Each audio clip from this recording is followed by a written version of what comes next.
আজ আমার মাঝে টিকচিকা টিকচিকা ধনকাচিকা ধনকাচিকা টিকচিকা টিকচিকা বৃষ্টি পড়ে এটা গুরুত্বপূর্ণ দিয়ে এলো বল। বৃষ্টি কবে যে পড়বে বাড়া, গরমে পুরো ঘাড় ফেটে যাচ্ছে বাড়া।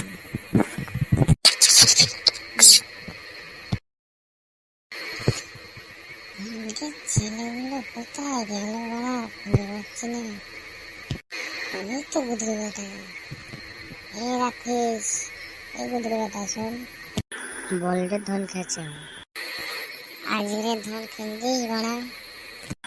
না রে বাড়া, আজকে কোনো মেয়ে নেই, কোনো মেয়ের থেকে সেরে ছুটি নিলে বাড়া। কি বলিস রে বাড়া, লোন খাড়ায় না তোর গুনমারানি? আমি গরিব বন্ধু আর এক্স ছেলে হয়ে যায়, তাই কোনো মেয়ের থেকে সেরে ছুটি নেবে বাড়া। কি বলিস রে বন্ধু?